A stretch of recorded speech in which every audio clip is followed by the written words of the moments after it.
Thank you, Mr. Chairman, and thank you to the panel for coming today. Madison wrote that history demonstrates what the Constitution supposes, that the executive branch is most prone to war, and therefore the Constitution, with studied care, vested that power in the legislature. Madison also went on to further write that the separation of powers would be protected by pitting the ambitions of one branch against the ambitions of another. There will be points of dispute. These points of dispute are important, and no one side will monolithically be able to declare victory. But I can tell you I'm not particularly happy with being lectured to by the administration about the Constitution. This is an administration who I believe has trampled the Constitution at many turns. This is an administration that seeks to legislate when it is not in their purview, whether it be immigration, whether it be health care, or whether it now be a war that's been going on for 8 months without congressional authorization. This administration is in direct defiance of what Senator Obama ran on and what he was elected upon. He said no country should go to war without the authority of Congress unless under imminent attack. This is a great debate. I signed the letter to Iran, but you know what? The message I was sending was to you. The message was to President Obama that we want you to obey the law. We want you to understand the separation of powers. If this agreement in any way modifies legislative sanctions, it will have to be passed by Congress. That's why I've supported Senator Corker's legislation that says exactly this. However, I've told Senator Corker privately, I think that's the law anyway, that this will have to be passed. You cannot undo legislation. So why do I sign this letter? I sign this letter because I sign it to an administration that doesn't listen, to an administration that every turn tries to go around Congress because you think you can't get your way. The president says, oh, the Congress won't do what I want, so I've got a pen and I've got my phone, I'm going to do what I want. The letter was to you.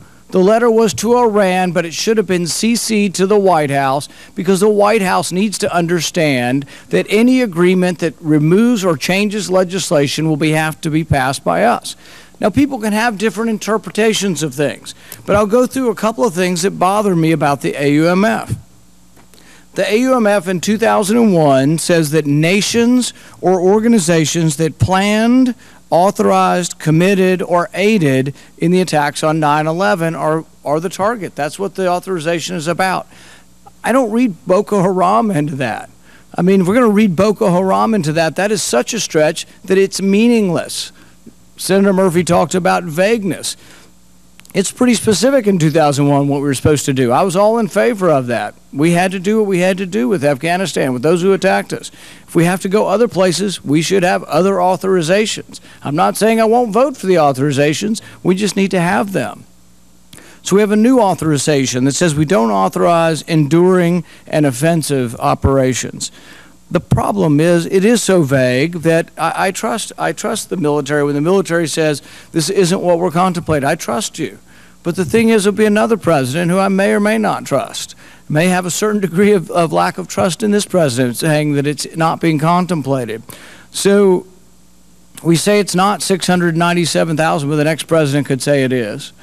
You know, is it 100,000? You know, that would be my question, I guess, to Secretary Carter. We're saying it's not 697,000. Is it 100,000 troops? Thank you, Or could it be? Thank you, Senator. Well, it doesn't have a number in it, and that reflects the basic approach that this draft AUMF or proposed AUMF takes, which is to not attempt to enumerate or number, but to set a scope and a limit, a very meaningful limit. But could it mean 100,000? A meaningful limit, referring to, and the President specifically referred to the campaigns in Iraq and Afghanistan. And it just gets back to the whole logic of the campaign, which is to enable those in the region who can make a victory stick. Right, and I understand not wanting to put a number on it. And when the authorization was passed in December, it didn't put a number on it. It defined sort of the mission more precisely. In doing so, it basically defined what we're doing over there now. I see nothing that we're doing over there now that wouldn't have flown under the definition from December. The problem is that without a geographic limit, we now have Boko Haram. People are saying, and the thing is, it's sort of like, it's disdainful to say, well, you know, we want y'all to pass something, but it doesn't really matter because we'll just use 2001, which is just absurd. And it just means that Congress is inconsequential, and so are the people in the country, that basically will do what we want if Boko Haram can be included under 2001. If Boko Haram's a threat to the country, bring it to me and we'll vote. And I'll listen honestly on whether we need to attack Boko Haram in Nigeria. But the thing is that I understand how things change over time and how people transmute words to mean things that they really weren't intended to mean.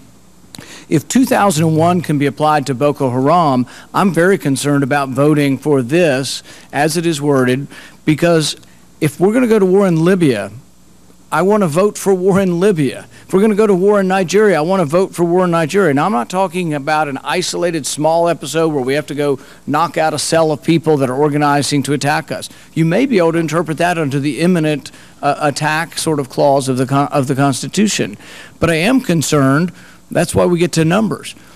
Under this resolution, I believe you could have unlimited numbers of troops in Iraq. I understand you say it's not contemplated. I also believe you could have unlimited numbers of troops in Libya and in Nigeria, and now there are 30 nations that have pledged allegiance to ISIS. So words are important, and people worry about the danger of being too confining. We're not even anywhere close to that, because even when we thought we were confining in 2001, people have interpreted that to mean anything. And so really, I guess, Secretary Carter, do you understand that if it were to pass as is now, there are those of us who would worry that this would be authorizing unlimited troops in 30 different nations if the administration saw fit to send them? Senator, I think that any AUMF, and certainly this proposed AUMF, tries to strike a balance between being anticipating a wide enough range of contingencies that we can react in the way that we need to protect ourselves and that we anticipate the nature of this enemy, while being restrictive enough to suggest to not just the law, but to you and our force, the force for which I am responsible and General Dempsey is responsible, what we're contemplating here. We're trying to strike that balance. It's always hard to strike a balance in language. I said before I'm not a lawyer, but in common sense terms, that's the balance that we're trying to strike. And I respect that different people might use different language to that effect, and I've learned enough in studying for this hearing about authorities for the use of military force to know that there are several avenues to do that. But I think that what is being done here is in recognition of a new chapter opening, namely the ISIL threat, which opened last summer, a recognition that there's a new chapter in our effort to protect ourselves, and out of respect for that, a request for a specific authorization. And I think I understand that. I don't think that I think the lawyers have said there isn't a legal necessity for it. It doesn't come from a legal necessity. It comes from a recognition of a practical fact, which is something happened last summer which created a new danger to which in the defeat of which we need to participate. We're not going to do it by ourselves. We're going to enable others to do it, and that's the principal insurance against it turning into an Iraq and Afghanistan. That's not what's needed here. That's not what will succeed here. So, I mean, just speaking as the Secretary of Defense, and again, not a lawyer, it seems to me that's the logic that brought us here, and I understand it. Thank you. And I just want to say I don't question your sincerity. And when you say it isn't contemplated, I truly do believe you that it isn't contemplated.